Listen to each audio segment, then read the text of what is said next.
జీవితంలో ఒక చోట ఆగడం కానీ, కాస్త మౌనానికి కానీ, కొంచెం ధ్యానానికి కానీ, కొంచెం ప్రేమకు కానీ, మనుషులతో ఆలింగనం చేసినటువంటి గడుపు కానీ, కొంచెం కళలకు కానీ, దేనికి సమయం లేనట్టుగా మనుషులు గడుపుతున్నారు. ఏదో తగ్గుతున్నట్టు ఒక రకమైనటువంటి వేగంలో పడిపోతున్నారు.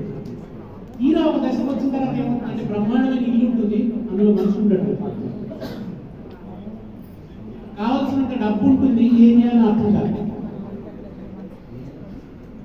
సమయం ఉంటుంది, ఏం పని చేయాలో అర్థం కాదు. ఒక రకమైనటువంటి నిస్సారమైన దశలో ఇదంతా కూడా మనుషులు ఉన్న విషయాన్ని మర్చిపోవడం వల్ల వస్తున్నటువంటి మానవ సహజమైనటువంటి ఆ అనుభూతులన్నింటినీ కూడా మనం వదిలేస్తున్నాం. ఇవాళ దీనికి కొంత భిన్నంగా వాళ్ళ కుటుంబాన్ని చూస్తారు. ఇప్పటికీ కూడా ఒక అన్న చెల్లెల జీవితాన్ని పట్టించుకోవడం కాదు, చెల్లెల పిల్లల జీవితాన్ని కూడా పట్టించుకున్నారు. ఇది నిజంగా కూడా చాలా అపూర్వమైన విషయం. మనకు అది చూస్తుంటే చాలా సాధారణం అనిపిస్తుంది, వాళ్ళకి అది సాధారణంగా అనిపిస్తుంది. చాలా మంది జీవితాల్లో చూస్తుంటే ఒంటర్లు అయిపోయి వాళ్ళ కోసం నిలబడే ఒక వ్యక్తి లేక, వెన్నుదన్ను లేక ఎంత ఆరాటపడుతుంటారో, ఎంత బాధపడుతుంటారో.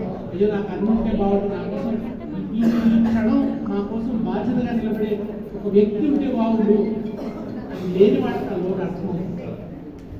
ఆ రకంగా ఆయన అన్నగా అద్భుతమైన బాధ్యతలు నిర్వహించడమే కాకుండా ఆమె అక్కగా కూడా ఆ బాధ్యతలు వాళ్ళు ఎంత సంతృప్తిగా వాళ్ళ చెల్లెలందరూ కూడా మాట్లాడారు. వాళ్ళ ముఖాల్లో మెరుస్తున్న మెరుపు కానీ, వాళ్ళ కళ్ళల్లో కనబడుతున్నటువంటి అనురాగం కానీ, విజయలక్ష్మి గారు ఎంత జీవితాన్ని ఎంత సార్థకంగా గడిపారనడానికి అవి నాకు సాక్ష్యాలుగా జీవితం చాలా సార్థకంగా గడిపినాను. నిజంగా కూడా ఆమెకి నేను మొట్టమొదటి ఆమెను చూసినప్పుడు అనుకున్నది ఆత్మీయతే ఆమె ఆభరణ. చాలా ఆత్మీయంగా అన్నా అని పలకరించడం కానీ, చాలా మనిషిని సొంత వాళ్ళని చేశారు. ఒక మనిషిని చూడగానే అరే మన ఇంటికి రాకపోతే బాగుండు, వీళ్ళు మన నుంచి ఏం ఆశించుకుంటే బాగుండు, కొంచెం ఎంత వేగంగా వీళ్ళకి పంపించేస్తే బాగుండు అని దూరం జరగడం ఎక్కువైపోయింది. చాలా లౌక్యంగా వ్యవహరిస్తున్నాం. లౌక్యమే సౌఖ్యం అనుకుంటున్నాం, కానీ చాలా బోల్డ్గా ఉంటుంది. నేను మా మిత్రుడు పడి మేము వాకింగ్ బయలుదేరాము. రోజు ఒకే కాలనీలో ఉన్నాము, కొద్ది రోజులు ఒకే కాలనీలో కూడా ఉండే అవకాశం.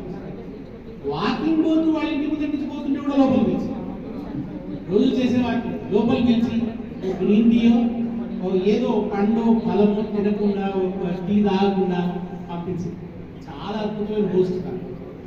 తినిపించడంలో ఒక ఆనందం, వండడంలో ఒక ఆనందం, పెట్టడంలో ఒక ఆనందం. అది ఆడవాళ్ళకి గొప్ప లక్షణం. అట్లా తనలో ఒకవైపు కుటుంబ బాధ్యతలు సమర్థవంతంగా